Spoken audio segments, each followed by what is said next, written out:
Here's a hidden gem most people overlook: fasting insulin. Ideally, it should be under 10.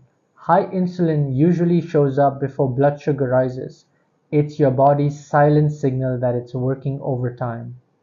And for the full picture, check your HOMA-IR score, which stands for Homeostatic Model Assessment of Insulin Resistance. It uses your fasting insulin and fasting glucose to estimate how resistant your cells are to insulin. A HOMA-IR score under 2 is great.